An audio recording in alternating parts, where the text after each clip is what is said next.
Breaking news! Papasabugin, ito ang banta ng People's Liberation Army sa Amerika kapag nakialam ito sa issue ng West Philippine Sea at Taiwan. Ayon ito sa isang mataas na opisyal ng China na nakahanda ang puwersa ng People's Liberation Army sa lahat ng oras. Akala siguro ng China na dahil meron na silang aircraft carrier, kaya na nilang labanan ang puwersa ng Amerika. Bilang patikim ng Amerika sa China, lumipad ang dalawang B-2 stealth bomber ng US Air Force kasama ang mga F-35 5th generation stealth fighter jets ng Japan sa Indo-Pacific Area of Responsibility. Iyan ang tunay na lakas. Amerika, pinagtawanan naman ang naging pahayag ng Lieutenant General ng People's Liberation Army. China nagyabang na naman. Dudurugin daw nila ang anumang panlabas na puwersa kapag ito ay tumulong sa mga nangyayari sa South China Sea, West Philippine Sea at sa Taiwan. Ang tinutukoy ng isang miyembro ng People's Liberation Army na si Lieutenant General Henry ay wala ng iba kundi ang puwersa ng Amerika. Lumabas ang balitang ito kahapon sa isang social media ng China, ilang araw matapos ipahayag ng US Indo-Pacific Command ang suporta nito sa Pilipinas na gusto nitong samahan ang resupply mission sa West Philippine Sea. Ngayon, ang China nagtatapang-tapangan na naman kahit alam nila na hindi nila kaya ang puwersa ng Estados Unidos. Ang tanong, nasaan na ang mga barko nilang pandigma na ipinadala sa gitnang silangan? Nagtatago nga ba na parang mga daga habang pinapanood ang puwersa ng Amerika, Britanya, France at iba pang mga kaalyado ng bansa kung paano wasakin at durugin ang mga kaalyado ng China? Inamin ng militar ng China na masama ang loob nila dahil simula noong June ng year 2022, mas pinili ng Pilipinas ang Amerika lalo na nang mas pinalakas pa ng Pilipinas at Amerika ang kooperasyon nito sa militar. Dagdag pa dito ang paulit-ulit daw na panghihimasok ng Pilipinas sa Panatag Shoal, Ayungin Shoal at Sabina Shoal. Paano naman manghihimasok at nagdudulot ng gulo ang Pilipinas sa Panatag Shoal, Ayungin Shoal at Sabina Shoal? Iyan naman ay nasa loob ng exclusive economic zone ng bansa. Sumasang-ayon ba kayo na wala sa ugali ng mga Pilipino ang mangangkin? Kontento na kami kung ano ang meron sa bansa namin. Sinabi din ni Lieutenant General Henry na hindi daw nakikinig ang Pilipinas sa China. Ang pag-uugali daw ng Pilipinas ay isang seryosong paglabag sa United Nations Convention on the Law of the Sea at sa Declaration of Conduct sa South China Sea. Dapat lang na hindi tayo makinig sa China dahil kapag nagkataon, mauubos ang lahat ng mga karagatan at teritoryo natin sa West Philippine Sea, maging sa Philippine Rice at Sulu Sea. Ang US Navy ay nagsagawa ng pagsasanay kasama ang mga barkong pandigma ng Italia ngayong linggo sa South China Sea, ang ikatlong pagkakataon na nagtulungan ang dalawang kaalyado sa Indo-Pacific ngayong taon. Inihayag ng serbisyo noong Huwebes. Isang Australian P-8 Poseidon aircraft ang nakibahagi rin sa 4 na araw na maneuver ayon sa Navy. Ang hindi pinangalanang pagsasanay ay nagsimula noong linggo hanggang Miyerkules at kasama ang US Guided Missile Destroyer USS Russell, isang Australian P-8A Poseidon aircraft at ang Italian Navy's aircraft carrier ITS Cavour, frigate ITS Alpino at multipurpose combat ship ITS Raimondo Montecuccoli ayon sa isang US 7th Fleet news release noong Huwebes. Ang Cavour at Alpino noong August 9 ay sumali sa aircraft carrier USS Abraham Lincoln para sa isang pagsasanay sa isang lugar sa Pacific Ocean, isang unang pagkakataon para sa US at Italian navies, bagaman ang dalawa ay regular na nagsasanay ng magkasama sa ibang lugar sa mundo. Ang dalawang barko ay nagsanay muli noong August 18 hanggang 21 sa mga katulad na sitwasyon kasama ang Guided Missile Destroyer USS Dewey sa Philippine Sea ayon sa isang August 22 na release mula sa 7th Fleet. Ang mga multilateral na pagsasanay na ito ay isang konkretong demonstrasyon ng mga pagsulong na ginagawa natin kasama ang ating mga kaalyado at kasosyo sa rehiyon, sabi ni Vice Adm. Fred Catcher, commander ng ikapitong fleet sa release noong Huwebes. Nagbibigay sila ng mga dynamic na pagkakataon upang hasain ang ating mga kasanayan sa isa sa mga pinakakomplikadong maritime region sa mundo. Ang South China Sea ay halos ganap na inaangkin ng China, na kung minsan ay agresibong ipinaglalaban ang mga pag-angkin nito sa iba pang mga bansa sa rehiyon, kabilang ang Pilipinas, Brunei, Malaysia, Taiwan at Vietnam. Bukod sa isang internasyonal na hotspot, ito rin ay isang kritikal na pandaigdigang ruta ng kalakalan. Noong 2023, bukod sa iba pang komersyo, 10 bilyong bariles ng petrolyo at mga produktong petrolyo at 6.7 trillion cubic feet ng liquefied natural gas ang dumaan sa South China Sea. Ayon sa US Energy Information Administration, ang pagsasanay ngayong linggo ay naglalayong mapabuti ang kooperasyon at kahandaan sa pagitan ng tatlong bansa at tiyakin ang mga rehiyonal na kaalyado at kasosyo ng patuloy na pangako ng US sa isang malaya at bukas na Indo-Pacific. Sinabi ni Latter Commander Jamie Moroni, tagapagsalita ng ika-7 Fleet sa Stars and Stripes sa pamamagitan ng email noong Huwebes. Hindi siya nagbigay ng eksaktong lokasyon para sa pagsasanay maliban sa South China Sea. Ang isang tagapagsalita para sa Italian Carrier Strike Group ay hindi kaagad tumugon sa kahilingan sa email ng Stars and Stripes noong Huwebes ng hapon. Sa panahon ng pagsasanay, ang mga barko at sasakyang panghimpapawid ay nagsanay ng fixed-wing air defense, anti-submarine warfare, pangkalahatang taktika, surface warfare at command and control scenarios. Ayon sa news release, nagpalitan din sila ng mga eksperto sa paksa sa pagitan ng mga barko. Ang multilateral na pagsasanay na ito ay isa pang magandang pagkakataon upang i-highlight ang profesionalismo ng aming mga crew at ang kakayahang sumali, magsanay at maging handa na magtrabaho ng magkasama na nagpapakita ng aming mga puwersa sa loob ng maraming buwan palayo sa bahay, sabi ni Rear Admiral Giancarlo Chapina, ang commander ng Italian Carrier Strike Group sa release. Ang Italian Strike Group ay nasa gitna ng isang operational campaign sa rehiyon, sabi ni Chapina sa August 22 news release. Ang mga layunin ng kampanya ay ang regular na pagsasanay kasama ang mga kaalyado habang tinitiyak ang seguridad sa dagat at nagtataguyod ng pang-ekonomiyang kaunlaran sa pamamagitan ng rehiyon ng Indo-Pacific, sabi niya. Ang US at ang mga kaalyado nito sa Europa ay patuloy na naglipat ng mga tauhan, mapagkukunan at atensyon sa Indo-Pacific sa nakalipas na dekada, pangunahin dahil sa mga alalahanin tungkol sa China, North Korea at Russia. Sa Hong Kong, marami ng mga tindahan at establishmento ang nagsarahan. Marahil, ito ay umpisa ng isang nakakalungkot na istorya kung saan bumabagsak na ang ekonomiya ng Hong Kong. Marami na rin ang pruweba na ang mayamang sentro ng ekonomiya ng Hong Kong ay humihina na. Bago ang pandemya, ang mga commercial area sa Hong Kong ay punong-puno ng mga tao. Pero ngayon, mangilan-ngilan na lamang ang makikitang naglalakad. Sa isang video na kuha ng isang vlogger, makikita na maagang nagsara ang mga tindahan sa Granville Road kahit na hindi pa malalim ang hapon. Marami sa mga tindahang ito ay permanente ng sarado. Posibleng nalugi dahil sa kawalan ng mga customers. Maraming faktor ang nagdulot ng pagkalugi ng mga tindahan sa Granville Road.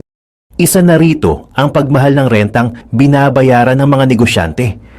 Halos wala na rin ang mga magagandang neon signs na nagpasikat sa commercial area ng Hong Kong.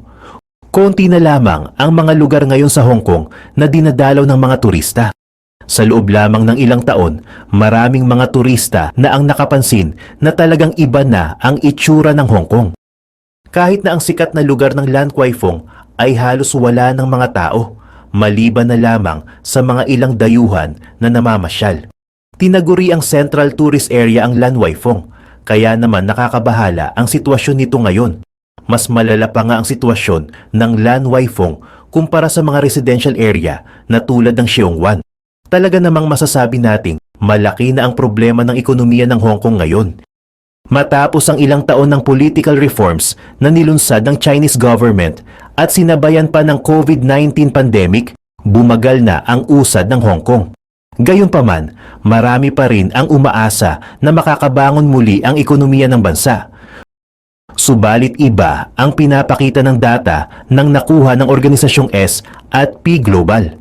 Ayon sa datos, bumaba sa 49.2% ang Purchasing Managers Index ng Hong Kong. Isa itong metric na nagsasabi kung gaano kabilis ang pag-usad ng mga negosyo sa isang bansa.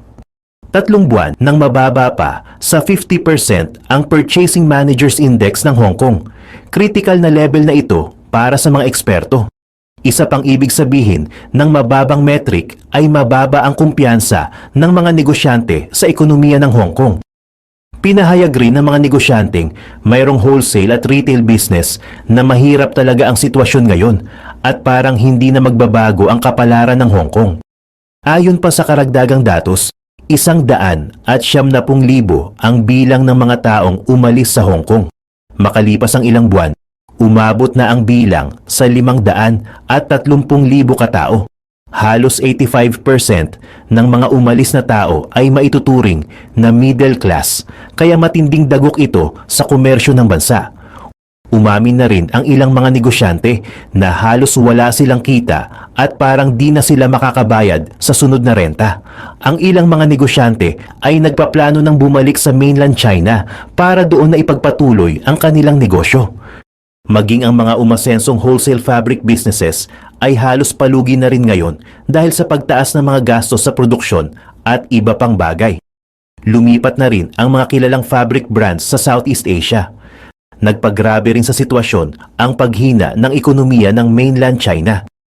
Dahil sa pagbagsak ng ekonomiya ng mainland China, bumaba rin ang demand para sa wholesale fabric at iba pang mga negosyo.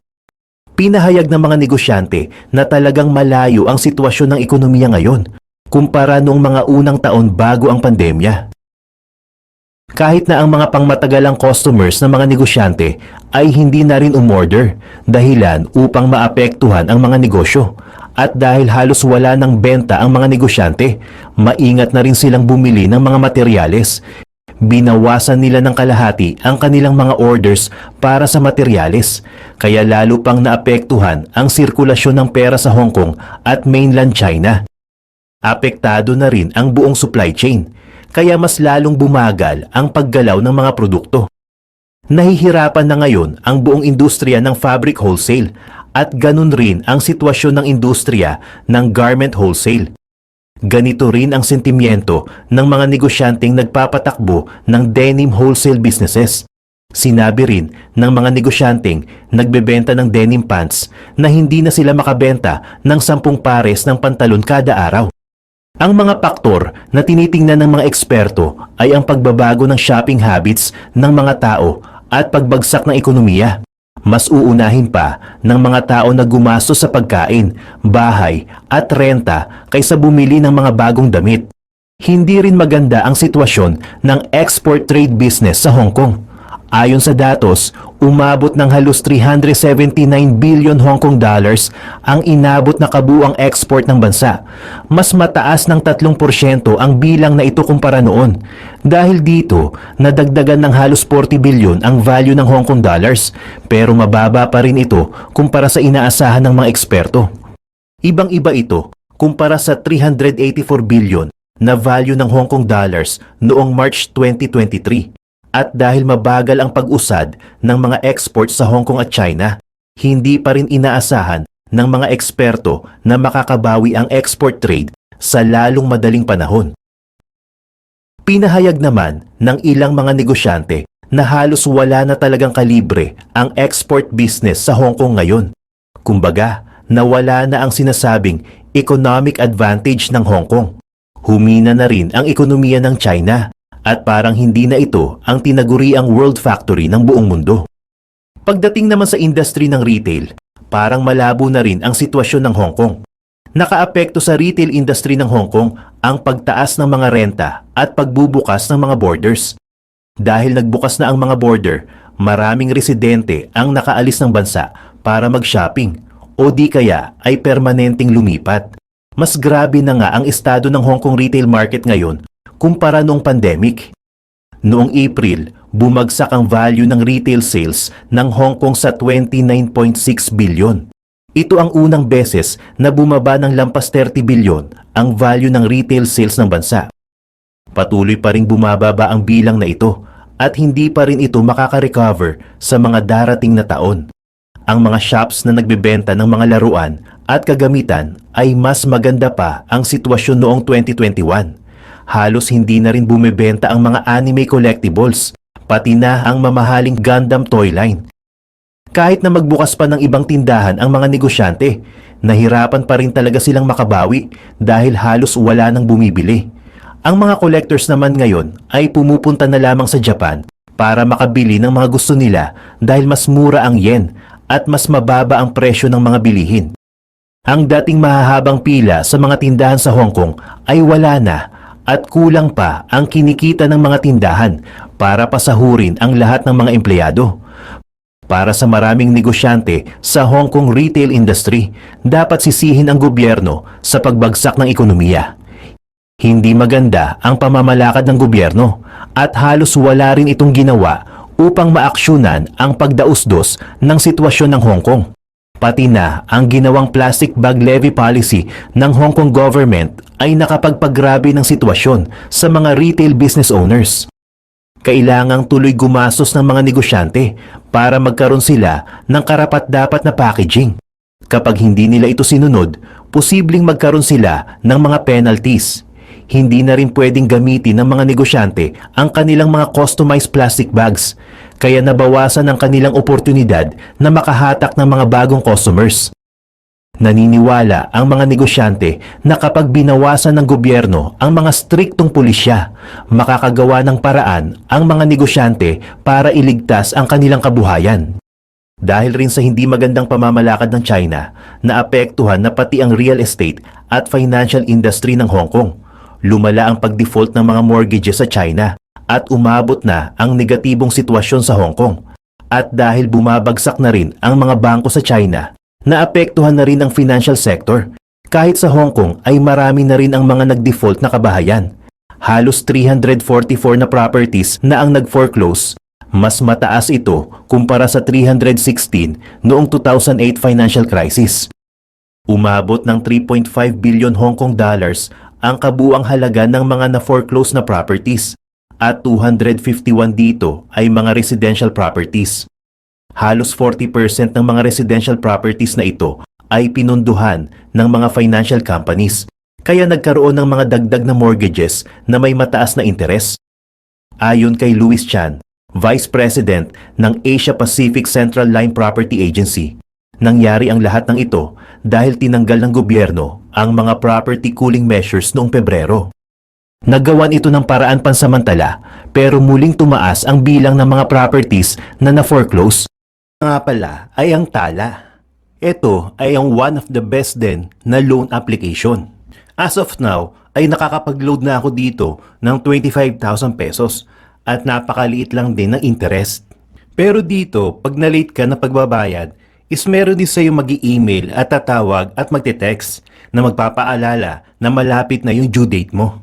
Pero kung nakalagpas ka nga sa due date mo, ay napaka-professional naman kausap ng mga customer service ng Tala. Dito, pwede mo silang kausapin. Or pwede mo silang kausapin, sabihin mo yung talagang reason mo, bakit ka na late ng pagbabayad. At mababait naman sila. So ayun, dito meron din matatanggap na rewards. Ang laki ng rewards dito, 200 pesos. Pag shinare mo yung link mo sa iba, tapos nag-click sila dyan at nag-loan sa pamamagitan ng link mo, pag nagbayad sila, doon ka nila bibigyan ng 200 pesos. Pero hindi mo yun mawi-withdraw. Makukuha mo yun pag nag-loan ka sa kanila.